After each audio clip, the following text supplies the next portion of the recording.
Então, o universo não é parado. É um erro falar, não, vou dar uma parada para eu entrar na minha experiência. Isso não existe.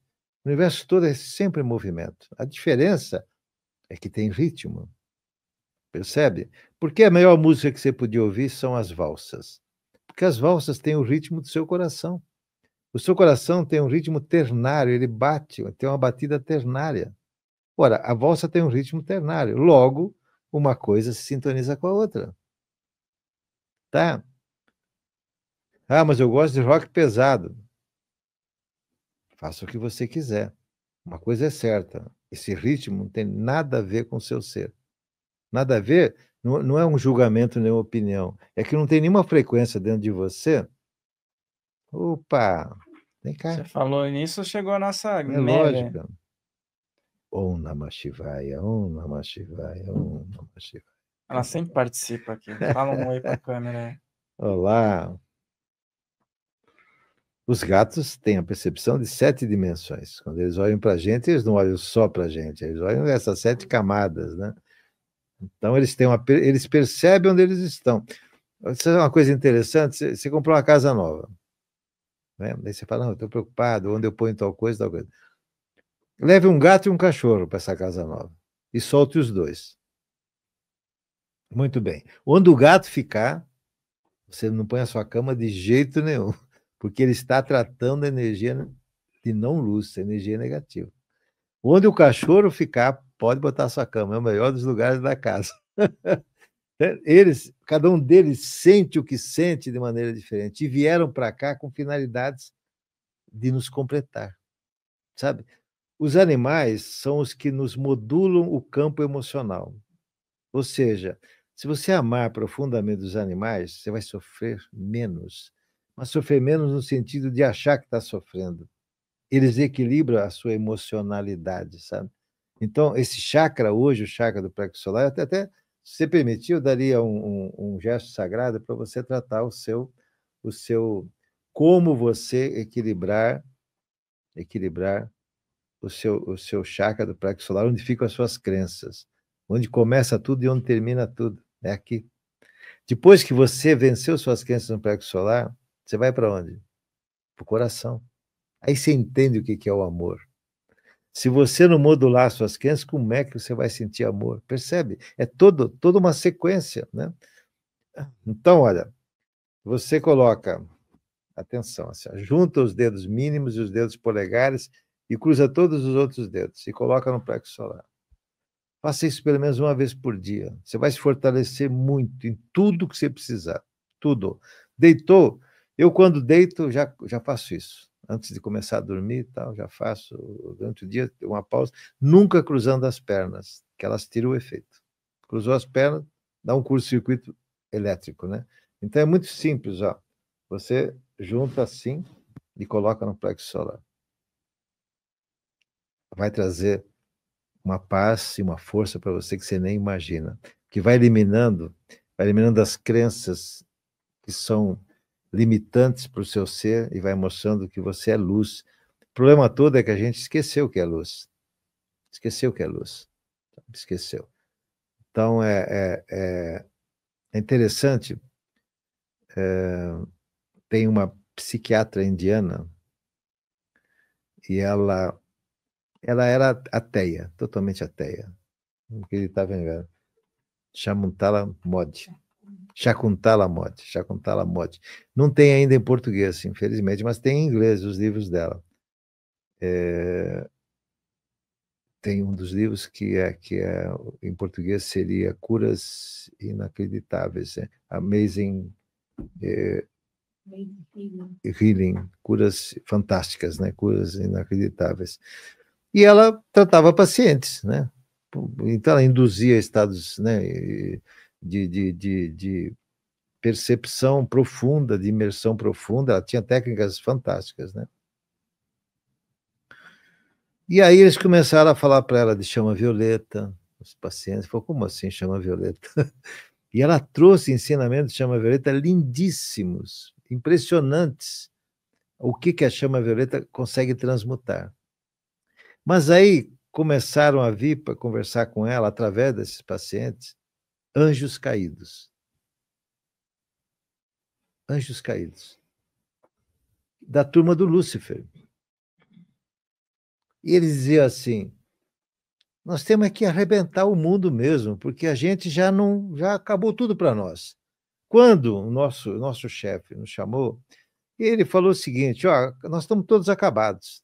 A luz que nós tínhamos, nós não temos mais. Então, agora é, como diria hoje em dia, azarar todo mundo, né? Aí ela falou assim: mas por que você acredita nisso? E ela começou a fazer uma regressão nos anjos caídos. E eles, claro que eles ainda tinham luz dentro deles. Apenas eles acreditaram, certo? Que como eles tinham se afastado de Deus, que Deus tinha acabado com eles. Deus não faz isso. Eles só estavam optando por um estado de não luz. E é linda essa parte, Farrell, porque eles choram de emoção quando eles sabem que eles ainda têm luz e desistem de ser um anjo caído e passa a ser um anjo normal. Um Muito baita legal, né? trabalho. Muito legal. Como é o nome dela mesmo? Shakuntala Modi. Shakuntala Shakuntala Modi. Modi. Os livros ainda Modi. têm em inglês, né? Tem em inglês, tem 2 livros maravilhosos. 2 livros, não sei se ela escreveu mais algum, mas esses 2 são fantásticos. Remarkable Healing, né, curas fantásticas, né? E ela relata essas coisas, é algo assim. E da Chama Violeta, nas minhas palestras eu sempre coloco alguns textos, alguns trechos dos textos dela, né? Algo fantástico, porque ela era totalmente, não acreditava em nada e passou a acreditar em tudo. Mas o mais lindo, ela virou uma terapeuta de anjos caídos. Você já imaginou um negócio desse? Nossa. Aliás, eu nunca falei isso em nenhum podcast. Você está ganhando uma coisa nova, hein? Eu lembro que nunca falou mesmo, a gente já conversou várias vezes, né? Interessante esse tema, terapeuta de anjos caídos. Isso é para nos mostrar que até os anjos caídos continuam. Por que eu falei isso? Para a gente lembrar que nós somos luz. Então, até os anjos caídos, que acreditavam que eles já estavam perdidos, então, se eu estou perdido, eu vou azarar todo mundo para ir junto comigo, certo? Assim que eles pensam, porque Lúcifer falou isso para eles, tá? Como é que ele conseguiu juntá-los? Falou: vocês estão perdidos, então para que vocês vão ficar aí chorando? Vão arrebentar todo mundo. Isso que ele falou para eles, né? Os anjos caídos, então eles vêm, influenciam a gente para fazer coisa errada, influenciam para você não acreditar em você. Então cada um deles, que quando descobriu, isso eu fico até emocionado, né? Quando o anjo caído descobriu que ainda tinha luz dentro dele, ele falou: pô, então eu não preciso ser assim, não. Eu não preciso fazer assim, não. Você é luz, cara. Eles desistiram e se elevaram, sabe? Nós fizemos parte de um grupo lá em Montana, eu e a Graceli, numa comunidade lá em Montana, lá numa montanha, e aconteciam encontros, né, muito grandes lá em cima. E as pessoas, para irem a esses encontros, elas eram selecionadas pela mentora, né, Elizabeth Prophet. E uma vez ela contou que um deles que veio era um anjo caído, para prejudicá-la. Ele viria para o evento para prejudicá-la. E ela permitiu que ele entrasse. E aí se perguntou: como você vai deixar que uma pessoa que vem para prejudicar você entre? E ela disse: ele tem que ter uma chance. Ele tem que ter uma chance. Não sou eu que vou tirar a chance dele. Imagina, pensa bem a responsabilidade da gente de impedir uma pessoa. Imagina um anjo caído que voltou a ser luz. Ele não voltou a ser luz, ele voltou a descobrir que ele tem luz, então ele deixou que a luz tomasse conta dele inteiramente. Nós esquecemos que nós somos luz. Você fala: como assim, é que nós esquecemos? Quando a gente tem medo, o que acabou de acontecer? Eu neguei dentro de mim o Deus. Porque se eu lembrasse que eu tenho Deus pleno em mim, para que eu teria medo? Eu não teria medo de nada. Percebe? Todos os meus obstáculos não existiriam. Mas o ser humano, quando entra na Terra, é tirar da memória. Para que é tirar da memória? Para que você desenvolva a vontade novamente de sentir a luz. Então, a gente vem para cá com 4 corpos. Para quê? Por que a gente não veio com um corpo só? O corpo físico, claro, para você existir, andar, papapá, comer, etc. O corpo mental, para que é que a gente tem um corpo mental? Sabe para quê? Para sentir a mente de Deus em nós. Mas a gente começa a pensar um monte de outras coisas que não tem nada a ver com Deus. Mas é a oportunidade que a gente tem de um dia sentir a mente de Deus dentro de nós. Bom, você tem o corpo astral, também chamado corpo emocional e também chamado corpo de desejos. Para que você tem esse corpo? Para desejar ser Deus. E a gente deseja ser um monte de coisas e esquece que nós viemos para isso, tá? E esse anjo caído também faz parte de Deus, né? Mas claro que faz, é tudo. Veja só, não tem. Por isso, quando Jesus fala assim, amai o próximo como a ti mesmo, você fala, poxa, é uma coisa bonita. Claro que é, mas é mais do que isso. Quando você ama o outro como a você, sabe o que acontece? Então, tem uma pessoa lá, eu estou aqui, certo? Eu amo aquela pessoa como a mim mesmo. Nesse momento, quando há a verdade plena de 100% disso, eu elimino o tempo e o espaço. É isso que Jesus ensinou. O grande segredo dessa fórmula é muito mais poderoso. Uma vez um rishi, você sabe, é um homem que atingiu a iluminação na Índia, perguntaram para ele assim, fique com uma perna só. Sabe aquela posição em yoga a gente chama de árvore, né? Você põe uma perna aqui como é que chama essa parte até o joelho? No fêmur, aqui na coxa, E né? a outra perna em pé e você fica, e parece uma árvore mesmo, que até põe as duas mãos para cima. Mas os discípulos falaram assim, fique numa perna só e diga enquanto você aguenta, né? Porque tem uma hora que você vai ter né? Diga o ensinamento mais importante espiritual do mundo. Ele era um yogi que atingiu esse estado e ele respondeu: amar o próximo como a si mesmo. Todo mundo ficou estupefato, né? Mas isso é um ensinamento cristão? Não, isso é ensinamento do Cristo dentro de você. Acabou.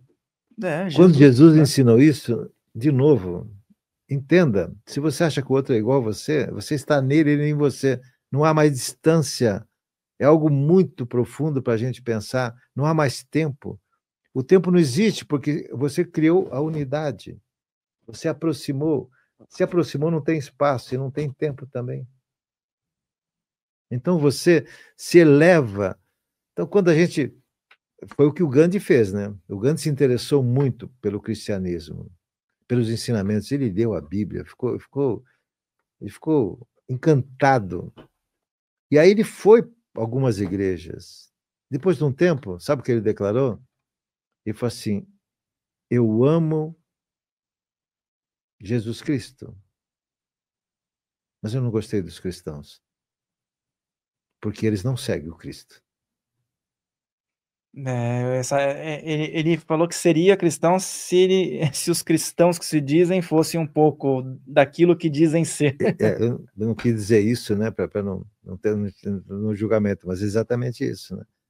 Então, é assim, todas as religiões foram deturpadas. Depois que Jesus falou, Jesus não fundou nenhuma religião, Buda não fundou nenhuma religião, certo?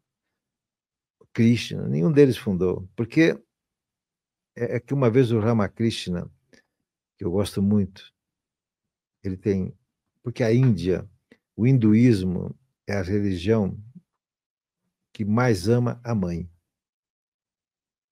Eles têm uma conexão com a mãe. O Ramakrishna, ele era um sacerdote, vamos chamar assim, de certa maneira, né? Lá não usa esse termo. Ele ia lá para frente para fazer o ritual e começava a chamar Mahakali, Mahakali, né? A grande mãe. Ele entrava em êxtase e não fazia nada. Não. Ele nunca conseguia fazer o ritual, porque ele entrava em êxtase profundo, negócio lindo, né? E uma vez perguntaram para ele assim, por que você não está na caverna? Né? Porque ele andava pela cidade o tempo todo, né? De Benares, da Índia. Ele falou, porque a caverna está dentro de mim. Então, esse ensinamento é algo incrível, porque não há mais tempo para ficar na caverna, percebe? A gente tem que estar no meio do mundo sem ser do mundo, que Jesus também falou isso. Esteja no mundo, mas não seja do mundo. Ou seja, não entre nas vibrações do mundo, sabe? Não tem como. E não se perca nas perfumarias da espiritualidade. Ele dizia isso, as perfumarias. Então, uma vez, ele ensinou a prática lá para um monte de gente, um monte de discípulos, e voltou 5 anos depois, naquela cidade. Aí um discípulo veio correndo e falou, mestre, vou lhe mostrar uma coisa. E aí ele atravessou o rio andando, esse discípulo, andando sobre as águas. E voltou, foi aí, mestre. Consegui andar sobre as águas. Aí ele falou, e por que você não pagou o barqueiro? Era 1 dinário e você atravessava o rio. Ou seja, esta prática não é espiritualidade. É um domínio do corpo e da mente, mas não é espiritualidade verdadeira. É muito além disso, né? Então, andar sobre as águas é possível. Jesus andou, não para dizer para todo mundo andar, mas ele andou, sabe para quê? Para nos ensinar aquilo que nós falamos no começo, as emoções. Ele estava andando sobre as águas e Pedro olhou e falou, também quero andar. Ele falou, venha comigo. E Pedro começou a andar sobre as águas com ele. Mas daqui a pouco ele afundou. E o que Jesus falou? Homem de pouca fé. Porque ele teve medo. Quando ele teve medo, será que eu continuo andando ou vou afundar? Acabou, afundou. Então, as águas são o domínio das nossas emoções. Quando a gente domina as águas do nosso ser, você vê, nós temos águas no ouvido, temos 2 águas, a linfa e a perlinfa, 2 aguinhas. Quando elas entram em colapso, a gente tem o quê? Labirintite, não sabe onde vai. Não sabe onde vai. Afetou essas águas, esse equilíbrio aqui dentro das águas, né? A gente tem água no estômago, são os líquidos, tem o líquido seminal, e aí vai. Quantos líquidos nós temos? Nós somos 80% de água, certo? Nós temos 80% de água. E a água tem memória, então aquilo que a gente vai falando e vai sentindo, vai impregnando a água. Aí nós somos o resultado disso. A última vez que esteve aqui, a gente falou do Ramakrishna também, né? Eu acho que ele tinha umas respostas muito interessantes, né? Que fazia a pessoa voltar para a realidade, como essa daí de atravessar o rio, né? Para quê, né? E uma vez um cara chegou incrédulo, falou, não acredito que Deus existe, não. Você acredita? Ele falou, se até você existe, se até eu existo, por que Deus não vai existir? Vai existir, né? Por que não, né?